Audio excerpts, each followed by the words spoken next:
Hi, welcome to Find Your Flow Yoga. This is a little something new I'm doing. I decided to do a little side videos called Sarah Searches because I've gotten really into researching random topics that I just have a question about about like just literally random things that I've discovered. I love doing research on the internet on just random questions I have, and then I write a bunch of pages of my discoveries and my research and then come to my own conclusions. So I thought it'd be fun to make that a video and kind of share what I find on the internet. So this topic in this video is going to be fluoride versus fluoride-free toothpaste. Sometimes we just go with what's popular and what we see that's being sold to us, and it's important to question those things. So that's how I got started in this, and I found out that I love doing it, and so I just wanted to share what I find. And that's also a disclaimer that I am not a doctor nor a scientist.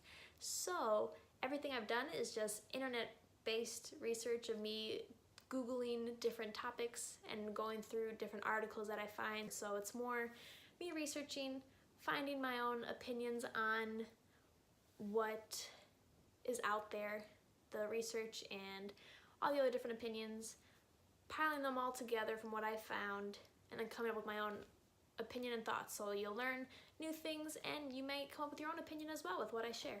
And I just wanted to have fun with this and just share what I found. So if you're interested, you can like and subscribe to the channel because I'm hoping to post more of these. It won't be as frequent as the yoga videos, but it'll be something to look forward to every once in a while. So today's topic is fluoride versus fluoride-free toothpaste. So we're gonna start with what fluoride is. Fluoride is a mineral that normally combines with another mineral. So like a natural fluoride-based mineral is calcium fluoride that is discovered naturally in water and other places in nature. It's a natural combining force, and the product that's found in a lot of toothpastes is sodium fluoride, and that is a man-made combination of sodium and fluoride together. So we're gonna step into our pro-fluoride arguments, why many doctors prescribe to having fluoride in your toothpaste, and also we're gonna get into the fluoridation of water, which is something I didn't know about until I was Googling all this stuff. So basically the pro-fluoride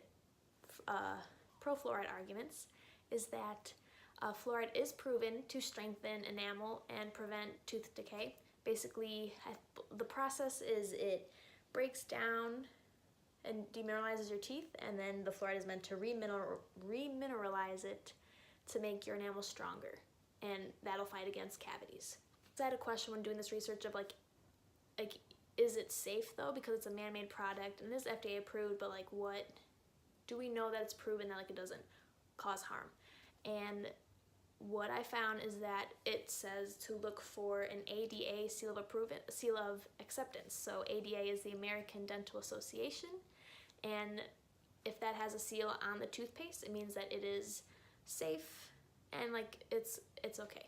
A big thing that was spoken about was that there are other ways to prevent tooth decay. It's not just fluoride that's going to prevent that. There's also the whole thing of dental hygiene, of brushing your teeth accurately, making sure you floss. And also the diet, what you eat, also affects your teeth and how they handle what's being put in your mouth. And so I think as an observation, in this day and age, we don't put much focus on our dental hygiene. And I think that's a big reason why fluoride has come into our toothpaste, because it was a way to help prevent the cavities that were increasing and to help decrease that rate of cavities that were coming out. Because we weren't taking as much care of our teeth, something else was incorporated into what we typically do so that we don't have to worry about it as much, which also kind of brings along the point of the fluoridation of water, which is a whole other argument in itself. So I didn't dive too deep into it, but it is really interesting. It's basically putting this sodium fluoride into water, our water systems. So it's through our tap water. So it's done in America and other countries.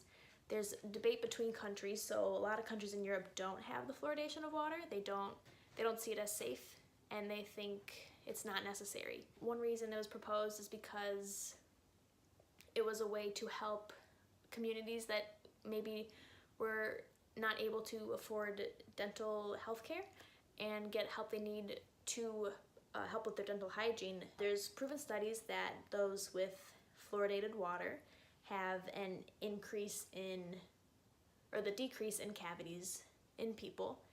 But then there's also studies saying that it doesn't quite correlate, because there are other places that don't fluoridate their water, but they've also had a decrease in cavities. So it's a weird argument where there's not much research, and there might be other factors playing into the decrease of cavities. Could be better dental hygiene, what you're eating, it could be a whole array of things. To conclude, the pro-fluoride argument is just that fluoride is proven to strengthen your enamel and your teeth, and there are seals of acceptance that say that on toothpaste it is safe, and many countries think it's okay, safe enough that it is also put in their water. So that's one side of the argument. And moving on to the fluoride-free argument, there's that argument over natural fluoride and then man-made fluoride. So sodium fluoride, which is in our toothpaste, it is research that our body absorbs that quicker and easier, and so we need to be mindful of how much we're taking in. So that's why for kids' toothpastes, they recommend that you only have like a small pea-sized amount on your toothpaste, because you don't want children swallowing it, because their bodies will absorb it and they have smaller bodies, so it'll have a greater negative impact on their health and what they're taking in.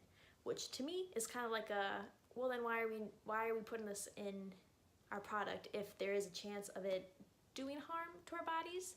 That's an argument. And then also that many countries don't fluoridate their water, so they don't see the need to do that, and they also many countries haven't had the increase in cavities without having the fluoride in their water.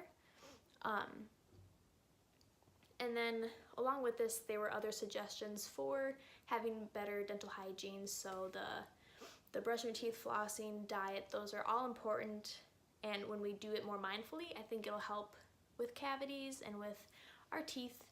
And then other suggestions is tongue scraping. So there's like on the back of toothbrushes now, sometimes there's like little rubber bristles that you can scrape your tongue with.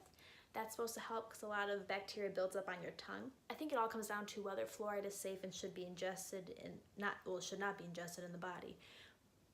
But there's the argument of how much we're ingesting. So because our water is fluoridated in America, that water is being used to water vegetables and plants and the crops that we're growing. It's like all the water that we use to do things is fluoridated. So when we're showering, when we're eating vegetables and fruits, and like our body is taking that in already. So it was another thing to think about. And so I really feel like I learned a lot researching this. I think, and I'll post all the links that I clicked through and browsed in the description, just so that you can like look through it yourself and find your own opinions on them. So basically what I've found and what I read is that there's not enough information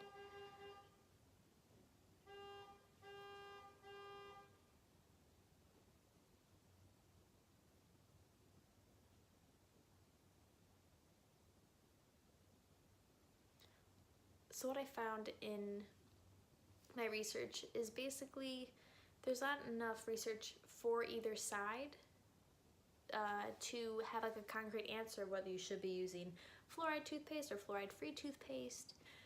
Basically, to conclude, what my findings was that what I've wrapped up all in my brain is that fluoride was there to help as we have dental hygiene. It's through brushing our teeth and flossing and tongue scraping and being mindful of our diet and just being aware of what we're doing with our mouths and how we're taking care of it.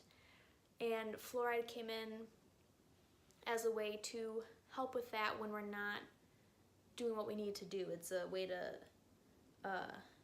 balance it out, which I think is something very common in America, just as an opinion. We just come up with answers that may not always be what's best for us or the environment. For me, I've decided that I'm taking on the more mindfulness of taking care of my teeth and brushing and flossing and tongue scraping. And so I don't know if I will switch back to fluoride toothpaste, but I also think using like a small piece of like doing the pea-sized toothpaste to brush your teeth isn't super harmful. So it's very much a personal preference and what you decide to do. So yeah, I hope that was interesting for you. I'm happy to just get this out and share it because I have all this stuff in my brain and written on this document, and so it's nice to just put it out there. If you're interested, you can like this video, and you can also, if you have questions that you are curious about that you would like me to do a video on and research, I would love to do that because I have another one coming up about shampoo, and so I'm just super interested in doing research about random things online.